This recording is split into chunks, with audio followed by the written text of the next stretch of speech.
Hey, Cricket customers, Max with ads is included with your Cricket $60 unlimited plan at no additional cost. Nice! Max is the streaming platform where you can watch Scoob, Meg 2 The Trench, The Nightmare on Elm Street collection, and so much more. Remember me. Just log in with your Cricket username and password to experience Max on all your favorite devices. We've never seen this before. Max, the one to watch for a good scream with Cricket.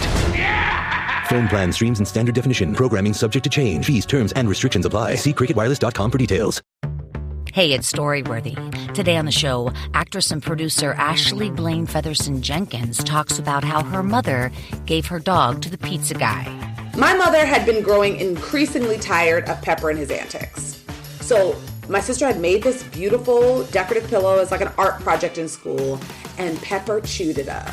And the pizza guy came, and the pizza guy was like, "Oh my gosh, your dog is so cute." She, with a straight face, said, "Do you want him?"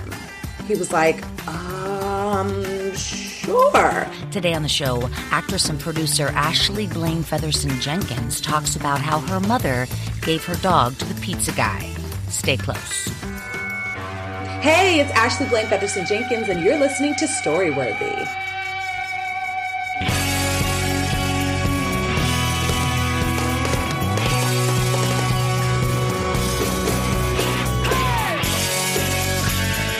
Welcome to Storyworthy. My name is Christine Blackburn, and I'm coming to you from Los Angeles, California.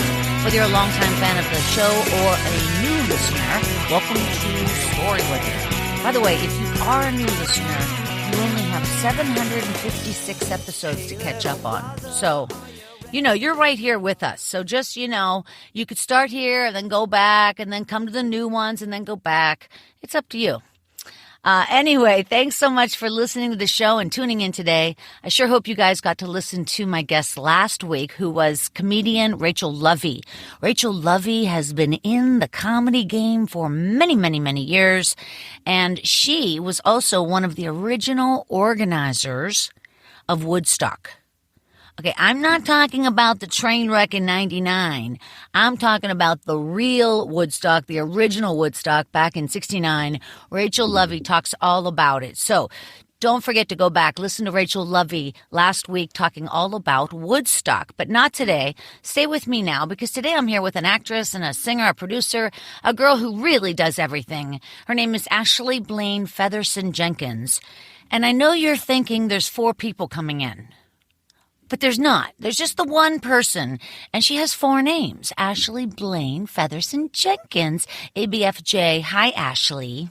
Hi. I was cracking. 4 people. Hey. I love it. I'm obsessed. I got to tell you something. I saw your wedding photos. Oh. Wow. You had the most beautiful ceremony, I swear, Ashley. That was so beautiful. Thank you so much, It was Christine. white. You were in stark white, and then the complementary color was pink, and then a little bit of a darker pink, so a couple of shades. Mm-hmm. And it was so well done. Oh, my gosh. Even the minister, the woman who was what was she, a minister, or what is she? Well, so that's the thing. Our officiant is actress Aisha Hines, who's on 911 on Fox. I mean, she's been Godzilla. She's one of our closest friends, but she's an actress. She just is that's funny. The best officiant of life. Because she's wearing a dress that, she could be going to the Oscars, folks. I mean. Yes, because she's an actress and she understood the assignment. She looked dynamite. I mean, everybody did, but holy cow. And your dress was so lovely. Now, it seemed to have a few trains. Is that true? No, it was just one. I just had but my train was I forgot how many feet it was, but however many feet my train was, it's the max. So they were we can't legitimately really do a train any longer than this, Ashley, because I could have gone longer. But I think it was I don't know, it's probably 5-6 feet. Right. Yeah. But then the thing is, they kept bustling it up. So they were pulling it up, and now it looked like you had on a ruffle dress. Oh, yes. No, that was just so that I could walk. I know, but do you see what I mean? When you look at the photos, it looks like there's different... It looks like there's different layers and more trains. Yes. But really, I only had that one long train in the back. That was dramatic. Yeah, it was, it transformed. It had, it almost took a life of its own. And then I did another change for like our reception. So it was, it was it's just, getting married is just the best. I loved it. And we've been married now for a year. Yeah. I know. I saw that was 21. You're so sweet. I could just hear your breath was taken away for a second. That was nice. And the pictures are stunning. So it was here in California? Yeah, it was in California in like Simi Valley, Santa Susana. So you can count on the weather. That's nice. Well, here's the thing. It was like our wedding day. It was no lie. September 5th, 2021. It was, I think, it ended up being over 100 degrees. It was like 100 and it was literally like 104 degrees. So much so that our aisle was actually supposed to be black so that like the white would pop. But it started peeling because of the sun. So that's why I had a white aisle actually, is because our wedding planner had to peel up the black because it was peeling and cracking and looked insane. Wait, what was it, a canvas or a plastic? It was like, it was like a wrap. You wrap. It was like I don't know if it's plastic or what type of material it is, but it just was wrapped. As most aisles are. So we had to pull it up. And I actually ended up liking the white a lot. So it worked out. Yeah, I do too. But you were, but the thing is you were outside, you were on the ground. Yeah, but the sun was just beating down on it. I know, but what I don't know what you're saying by so she put down the black. So she put down like a plastic wrap of black onto the ground. No. Okay, so like the aisle is like little like square planks almost. And it it's raised above the ground. Let's say they're like 2 inches or something like that. Oh, and they're wrapped in you can have whatever color you want. Wow. Yes. Okay. It's a wrap. It's not like painted or something like that. See. Yeah. All right. Well, folks, this has been Aisle Wrap with Ashley Blaine Featherson-Jenkins, and that's very funny. Anyway, lovely photos, amazing, and I'm so excited you're here on the show today. You're going to talk about how your mother gave away your dog to the pizza guy, which I just have no concept of what's happening there. But we're going to hear that in a minute. But before we do, I definitely want to talk about your new podcast, Trials to Triumphs. First of all, you just had on Cheryl Lee Ralph. I did. The Emmy winner, Cheryl Lee Ralph. Yes, I did. I'm so happy for you. That's a huge get. Thank you. I've actually, it's cool. I've known her, I don't know, since I was a teenager. So, or like late teenagers, probably like 19-ish, maybe 20. So my mom and her share a mutual friend. And so they introduced us many, many years ago. And she's been a mentor, almost like an auntie to me. I love her children, Etienne and Ivy. But she's just amazing. And she said yes to me like it was saying yes to something for breakfast. And I love and adore her. And I knew that she was going to win. We talked about it. I knew she was going to win. Oh, wow. Well, I felt very strongly about her winning, too, to be honest. Well, first of all, Abbott Elementary is absolutely hilarious. Yes. Brilliant. I like the principal, to tell you the truth. She's my favorite character. Oh, yeah. Janelle's great. Yeah, she's great. Well, it's just such a funny character in an elementary school. Yes. It's very funny. And anyway, I had a feeling, too, when my daughter and I were watching, my child and I were watching the Emmys, and I called that out. And, it's interesting. It's fun. God, I love the Emmys. Do you love it? I go in and out. I love award shows. I love the Emmys. Sometimes they can be so extremely frustrating, right? Sometimes you watch these award shows and you're just like, God, the same people keep getting the same awards. There's so many things that are not honored and acknowledged that deserve to be. But then there's nights like the Emmys we just experienced that feel like a warm hug, and it's encouraging as an actor. And I see myself, being there and accepting awards and being in the presence of such greats. So last night, I take them for what they are, but last Sunday's Emmys or Monday's Emmys were beautiful and brilliant. Yeah. Yeah. No, I thought so too. And here's the thing. We can't take any of it that seriously. Yeah. Because we're talking about art. So it's subjective anyway. I mean, come on. I guess if you were nominated, that would be pressure because of course it's better to win. However, at the end of the day, I mean, I would think, not you, Ashley, but people would know that this is all a big fucking ruse. Oh, yeah. It's ridiculous. And I also just think that, like, winning is great, but being nominated is great, too. Like, they're pretty equal. Like, being nominated takes your career to the next level. Being nominated puts you in a category with other wonderful greats. So it's kind of like, yes, if you win, you get to take the Emmy home, but being nominated changes a lot for you, too. Yeah, because you have those words forever and ever attached to your name. Emmy nominated, yes. And I've been talking to people for years, and whether I say Emmy nominated or Emmy award winning, it all sounds the same to me. Exactly. That's really funny. Yeah. Well, I'm really happy about your new show, and it is on the Oprah Winfrey Network. What? Yes, it is. Yes, it is. Like, I don't even know. You know, Oprah Winfrey, Miss Winfrey is someone who has been a source of deep inspiration for me for my whole life. You know, I remember, me too. I remember getting my sister and I pooling our money and getting my mom the box set of the Oprah Winfrey Show one Christmas. And we just sat there the whole Christmas break and watched it. Me, her, you know, my mom, my Nana. So I just love her, you know, and Masterclass. Really, you know, I needed Masterclass. As a young actress moving to Los Angeles to pursue her dreams, Masterclass opened up my world and my mind in a way that I'm really looking forward to telling her in person one day. But, you know, to have the first original podcast at the Oprah Winfrey Network, to me is just, you know, evidence of the stars aligning in a way that is truly divine.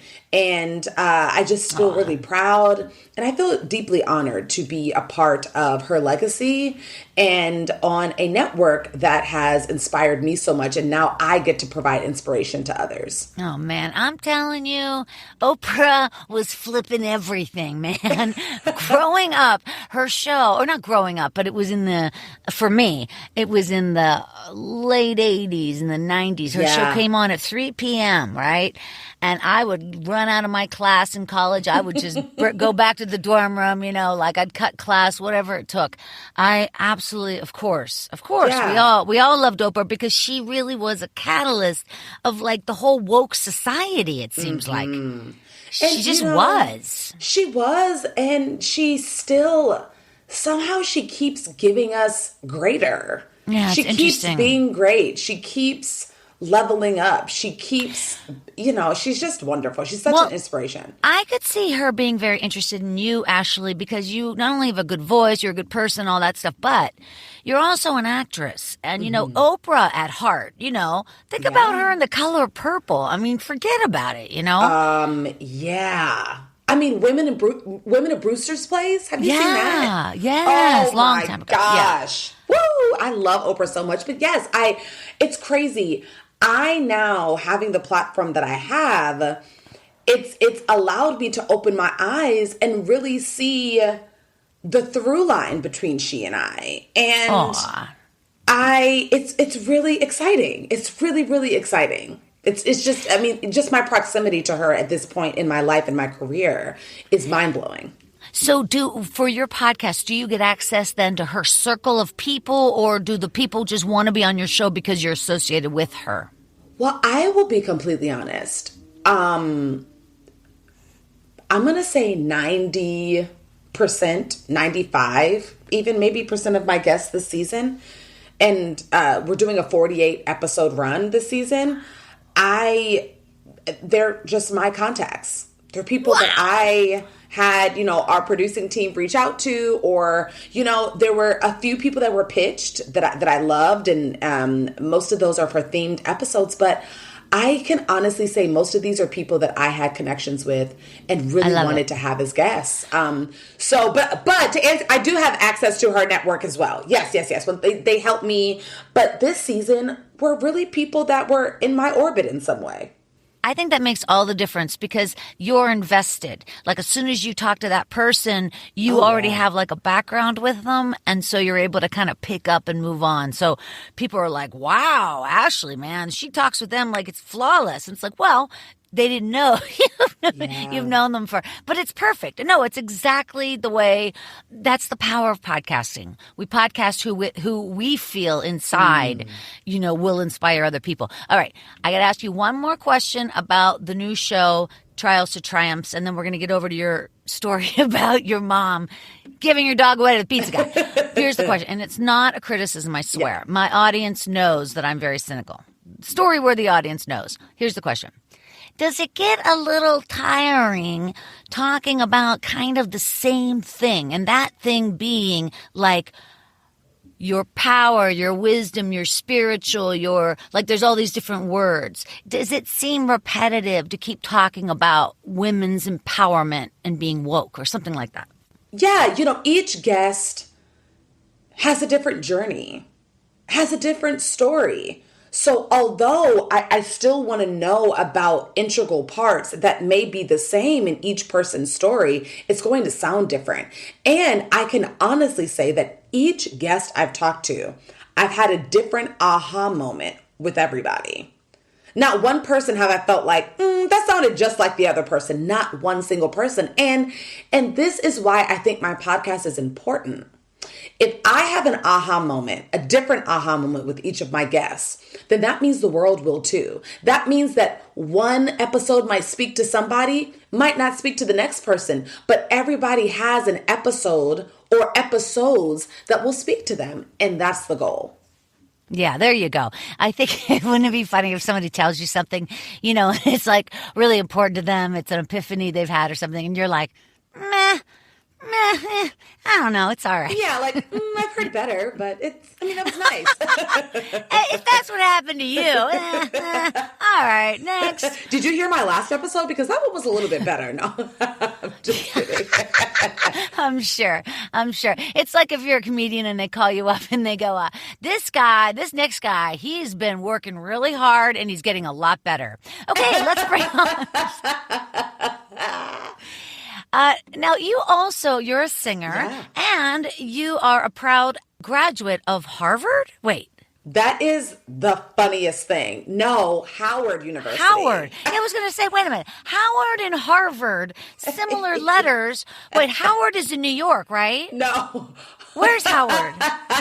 Harvard's in Massachusetts. Right. And then Howard's in D.C. Ah, interesting. It's a historically black college university. Interesting. Yes. Interesting. Okay. And then this sort of feeds in, just a little bit, into your incredible performances and your run on the Netflix original series, Dear White People. Yeah. That show was so flipping good, man. Thank you. I'm telling you, what a great show. And it was about it's about an Ivy League school. These black kids are going to this Ivy League school, and then they start this radio show, Mm-hmm. they're DJing this radio show, and it really starts striking chords, about race, diversity, ethnicity. Like there's a moment where somebody says, if your skin looks different than anybody else, than anything, and people say to you, what are you? What are you? And then the girl goes, I'm somebody who's about to whack you across the face or something like that. Cracks me up. But it really gets to the heart of races. But it's funny. It's so funny. Yeah. I'm so I look back and I'm like, I can't believe it's in the past, actually. Dear White People was such a part of my life for almost a decade, whether it was the movie that we did or the series that we did for 5 years and 4 seasons. It was the production. But I grew up on Dear White People. That's the best way to do it. We all kind of did. And it changed my life. And I'm so happy to be a part of a show that makes people think. That is a gift. Definitely. Great show to watch with my kid. It ran from 17 to 21. So it's not like it was very old. I mean, this is last year. Yeah. The last season aired last September. Mm-hmm. So you see a show that's that flippin' good, and then it gets canceled. Or it's over, whatever, for whatever reason. Did you guys get canceled, or did they end it? I'm proud to say we did not get canceled. Our creator just was like, we're good. We did it. And it makes sense. 4 seasons. You're in college for 4 years. We just did 4 seasons. Yeah. We were not canceled.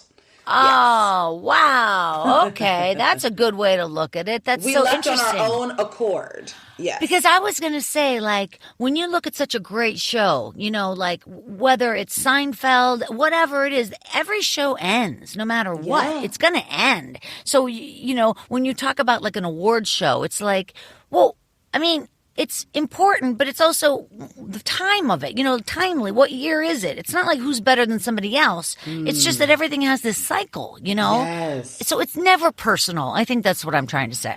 Yes. All right. Well, we're going to get over to your story in just a second. And again, thanks for being here. But Thanks for having me. Yeah. I wanted to remind everybody that my other show, My Life in 3 Songs, is going strong over on Spotify. You can listen to My Life in 3 Songs exclusively on Spotify because, as you know, they have the music licensing that we need. And again, I'm talking to comedians about the 3 songs that have impacted their life. Ashley, you'd be great on that show as well. Can you think of 3 songs or even 1 song from childhood, something that really impacted you? It takes you back to a time and a place. Yes, 2 actually. Give me 1. There's this song called "I Love Your Smile" by Shanice. Do do do do do do do do do do do. Wow, I love your smile. My voice, it's early in the morning. But anyway, that's how it goes. And it just makes, it feels that it just feels very 90s. It feels, I remember being in the backseat of my mother's car, just going around town, whether it was just running errands and just us singing it together in the car. It just makes me feel of a warm Maryland day. I don't know. I just love it. Every time that song comes on, it makes me smile. So there it is. And it just makes me think of my childhood. There it is. That's the idea of My Life in 3 Songs. So definitely, you guys, check it out over on Spotify. Yeah, I want to come. Thank you. And definitely check out the website, mylifein3songs.com, and on all social media at mylifein3songs.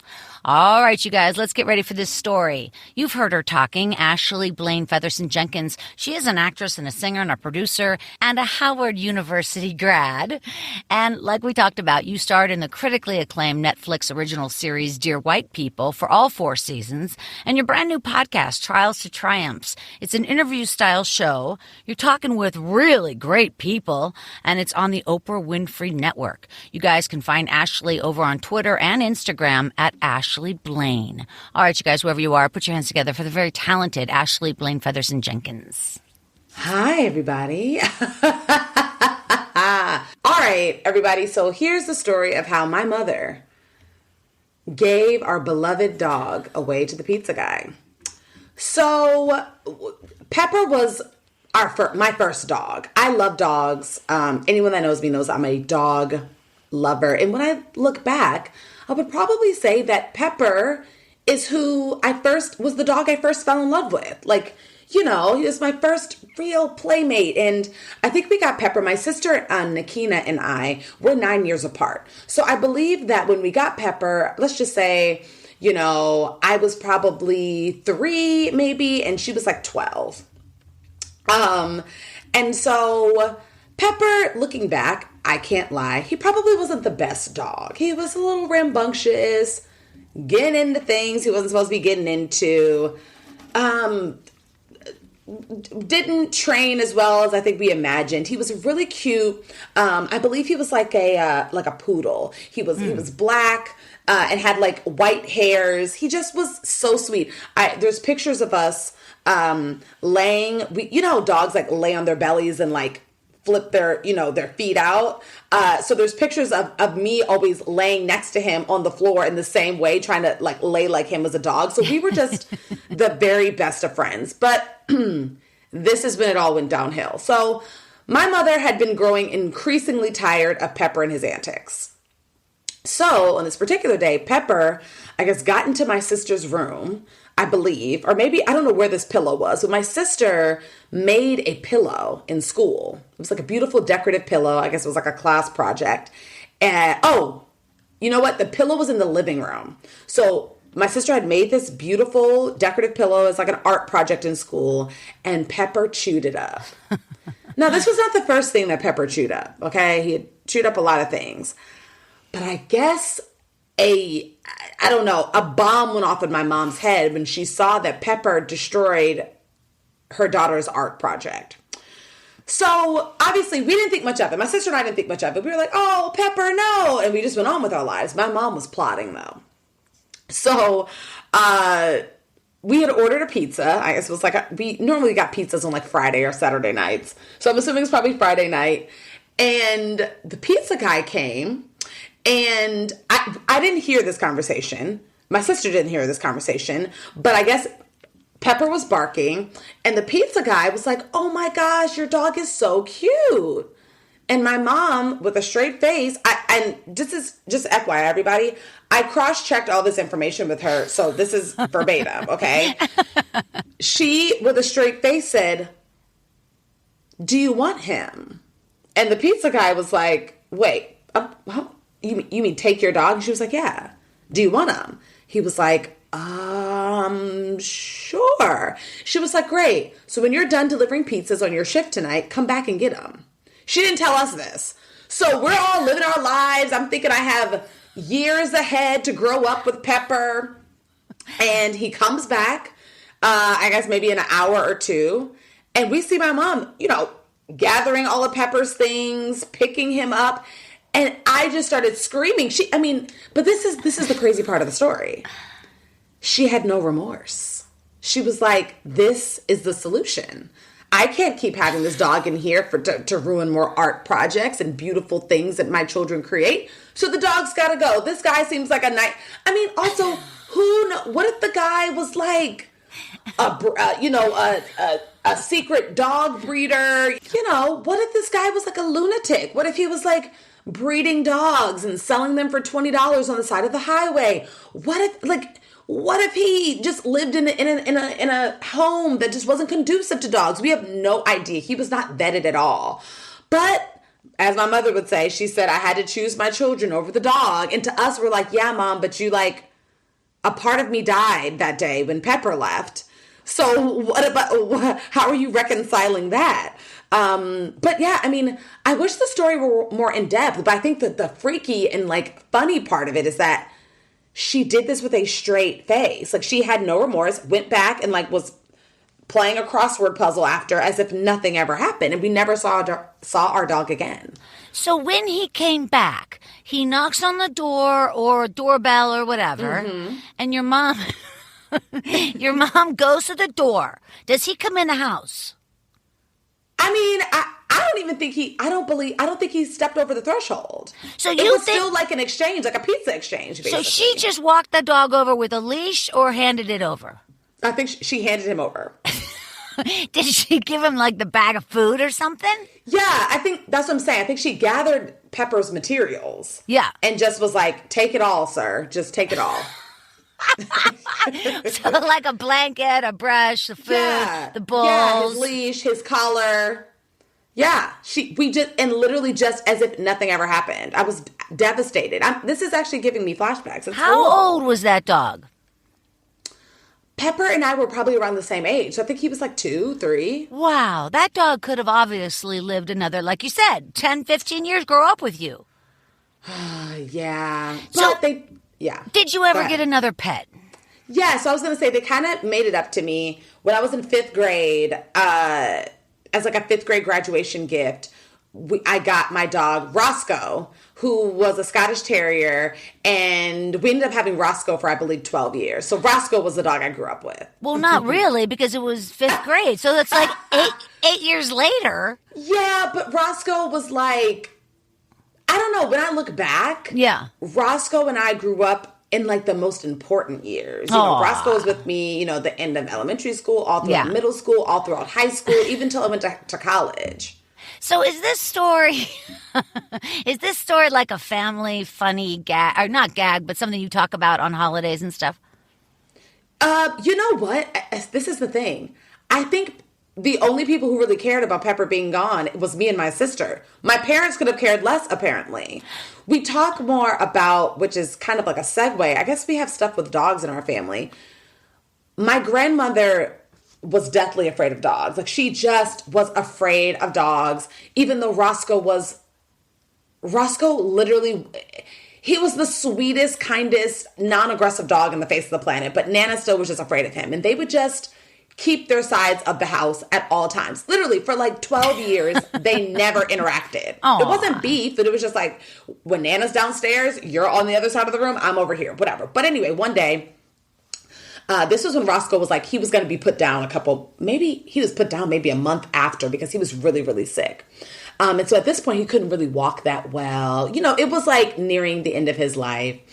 And my grandmother, we were all sitting at the kitchen table for dinner. And it was like Roscoe's cage and bed and stuff was in like the mud room, which a lot of people don't have mud rooms here in Los Angeles. But I know what that is. Maryland, Yeah. Yes, we had a mud room that, you come in from the garage. The rain or whatever, yeah. Yes. And we were all sitting at dinner, and Roscoe used to like to sit under my feet during dinner. He just would sit right under my legs, literally for his whole life, all 12 years. So we slowly hear him coming out of the mudroom. Because remember, he had hip joint problems, so he didn't walk fast at this point. And so, I'm just thinking, oh, Roscoe's about to come sit under my feet. And he slowly went and sat under my Nana's feet. Oh. And we were like... Oh, I mean, this is literally 12 years, and I don't think she ever pet him. They never interacted, and he just laid under her feet. And we always look back and we're like, I think that was the moment that he was like, you know what? I'm tired of us not liking each other. Yeah. I'm at the end of my life. I would love for us to just, make peace. Call a truce. Yeah. And somehow Nana... it was okay with her too. She didn't freak out. She let it be what it was going to be. And that, when I look back, that's one of my favorite moments of having a dog, was just seeing Roscoe and Nana make peace with one another and finally interact after 12 years. Yeah, that's really sweet. No, a long time ago, I used to walk dogs and, dogs from the animal shelter in Pittsburgh, where I'm from. And I would actually walk the dogs over to this hospice. It was across the street. And I would introduce these dogs, and I'd carry cats and carriers to the patients in the hospice, because there is a lot of, elderly people will definitely be stimulated, by an animal. The pet therapy is the idea. And it's very much just what happened to your grandmother. Same idea. It's the best. If I were you, my entire life, I would say to my mother at any turn, you gave away my dog, so you don't have an opinion. Like, for instance, when I was growing up, we had a turtle that we named Pokey. And still, to this day, all of my brothers and sisters and I always say, Daddy killed Pokey alive. Because my dad said the turtle was dead, put the turtle in a box, buried it. But the thing is, the turtle, because it was in its shell, and it hadn't come out for weeks or whatever. So then I learned later, and honestly, this is just like a couple months ago, I learned that I know for sure now that Pokey was alive, because when turtles die, their bodies in their shells go like, bleh, and they kind of spill out of their shells. Turtles don't die in their shell. So what was Pokey doing in there? Well, Daddy buried Pokey alive. We all know this now. Yeah, but why was Pokey just in his shell for so long? I don't know. I guess Pokey wasn't eating. I'm not sure. But I blame that on my dad till he died. So Pokey was maybe sick, but he wasn't dead. That's what I'm saying. That's what I'm saying. But my dad did a lot of crazy things. Like, I grew up in kind of rural Pennsylvania, so it was like a lot of woods and, no street lights, no sidewalks, just rural, right? And so there's a lot of animals around, and one of our favorite, because there was nothing to do, obviously. There's nothing to do growing up in the 70s. And so if we saw like an injured baby bird or a squirrel or a rabbit or something, then we would try to like nurse it back to life, put it in a box, put in some water, grass, that kind of thing. And our cats would often bring back things. So one time my cat brings back this baby bunny, but the bunny's not all the way dead, but it is not doing well. So we get the cat away from the bunny, and my dad, without a thought, goes down to the garage. He gets 2 bricks. He brings the bricks up to the yard. He puts the bunny on one brick and then just fucking slams the other brick on top. Dad, what? Did you all see this? Nothing a child should see. Yeah, I saw it. Oh, no. Parents scar people. I'm telling you. Oh, my God. Well, this is... My husband and I, Daryl, we're binging the show Alone. Have you ever seen the show Alone? Oh, no, I haven't. Oh, my God. But that story just made me think about Alone. It's basically a show on the History Channel, but you can watch it on Hulu or on Netflix. Yeah. And it's about these people who go into the wilderness. They willingly go into the wilderness, and they try to outlast each other. They have nothing. They have to build their own shelters, hunt their own food, whatever.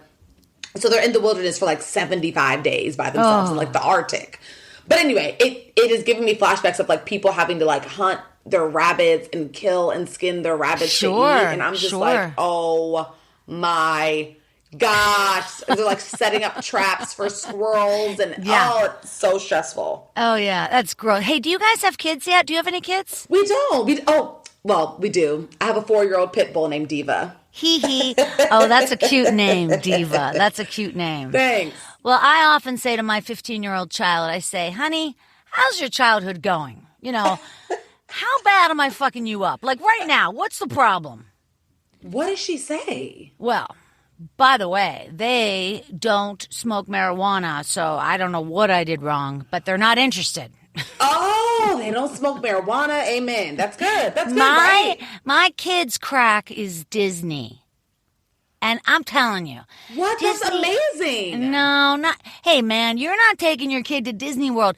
The free refill on popcorn at Disney is $7.99, Ashley. Okay, I'm saying it's expensive. Yeah, but I just feel like if they're into Disney and not like sex, drugs, and rock and roll, to me, I never hear of kids being into that anymore. Like, even my nephew, he's 11. I'm like, you're not watching he's almost 11, but I'm like, you're not watching the Disney Channel all day, every day? That's what I was doing all day, every day. Like Jet Jackson, Xenon, all this type of stuff. I'm like, it's weird. They're not doing that anymore. The thing is it flipped on me and her father. It flipped. Like, we tried very hard not to raise them on Disney because of the way that Disney kills off the mother in the first 5 minutes of every movie.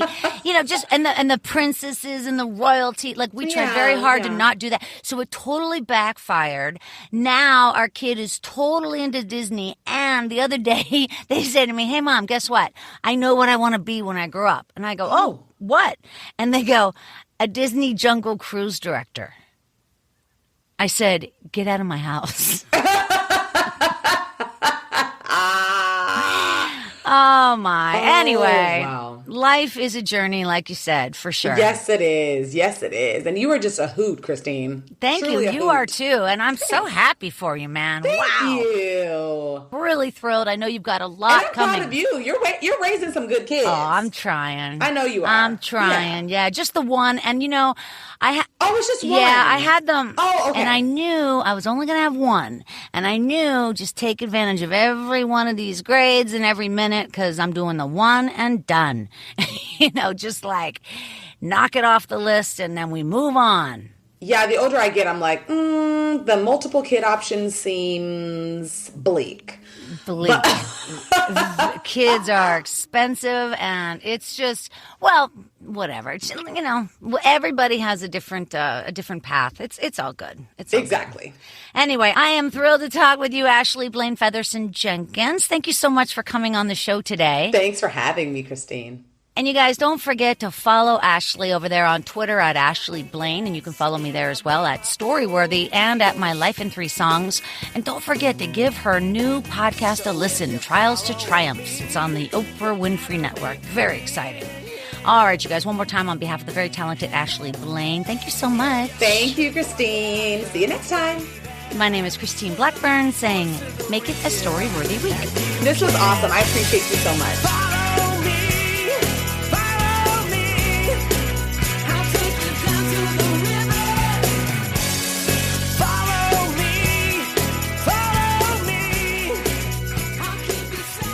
Thanks for joining us on the Storyworthy Podcast. We'll be back next week with all new stories. Subscribe to Storyworthy on iTunes and visit the Storyworthy website at storyworthypodcast.com.